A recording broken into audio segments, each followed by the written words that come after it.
घर भी मेरा है, यहाँ के रूल्स भी मेरे हैं और यहाँ वही रहेगा जो मुझे पसंद है, बाकी सब के सब आउट। रामनाथ जी बाबा, आज के दिन अपने वेद साहब के हाथ हमारे मांग में सिंदूर भरवाकर हरी उम्मीद फिर से जगा दी है। लाडो, धीरज रखना, बड़ी से बड़ी चुनौती आए ना तो कभी हार मत मानना। हरी सीख याद है मायरी, धीरज धर्म, और चाहे बड़ी से बड़ी चुनौतियां आए, हार ना मानना।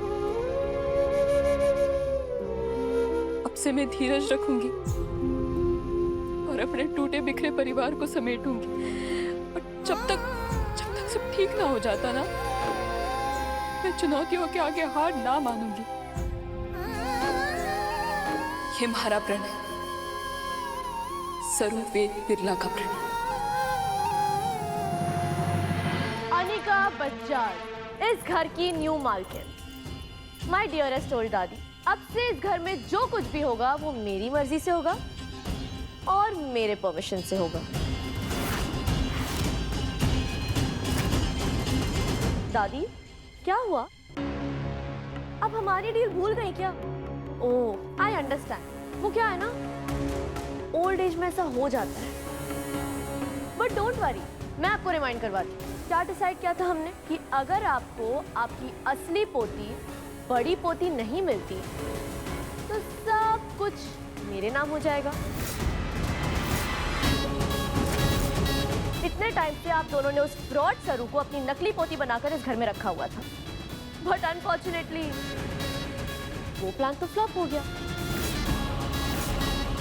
तो अब ये घर, बिजनेस, प्रॉपर्टी, एवरीथिंग ऑटोमेटिकली किसके नाम होगा? इसके नाम होगा असली पोती के, यानी मेरे।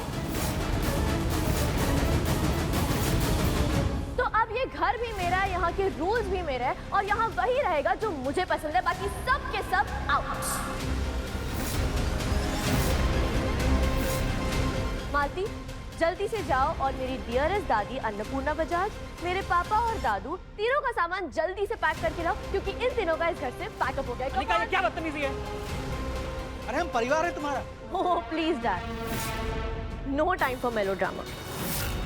एक्चुअली व्हाट परिवार? सरू के साथ मिलकर आपने मेरे साथ इतना बड़ा फ्रॉड किया। मेरा सारा हक उस गवार गर्ल को देने वाले थे। आप तीनों जैसे बैक स्टैबर्स को मैं अपने घर में 1 मिनट भी ना रुकने दूं। मालती, खड़े खड़े देख क्या रही हो? स्टैचू क्यों बन गई हो? जाओ जाकर सामान पैक करो, क्योंकि दिवाली चाहे खत्म ही क्यों ना हो गई हो, लेकिन साफ सफाई तो होती रहनी चाहिए। Come on, chop chop.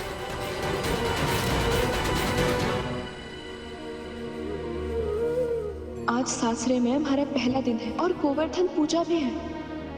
आज तो परिवार में सब साथ होंगे, भोग बनेगा, पूजा होगी। आज मैं मासा की नाराजगी कम करने की पूरी कोशिश करूंगी।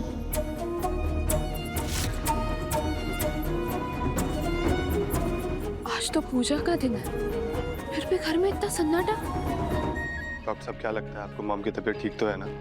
आपको पता है तारा जी को बीपी और शुगर दोनों, उनका मेडिसिन खाना बहुत ज़रूरी है और उन्होंने खाना तक नहीं खाया। अगर जल्दी उन्होंने कुछ नहीं खाया तो उन्हें हॉस्पिटल एडमिट करना पड़ेगा। I understand that. चलिए मैं आपको बाहर तक छोड़ देता हूँ। मासा की तबीयत इतनी खराब है, घर वाले इतना परेशान हैं और वेद साहब हमारे से नाराज हैं। हे रामनाथ जी बाबा, अब मैं क्या करूँ, कैसे सब ठीक करूँ?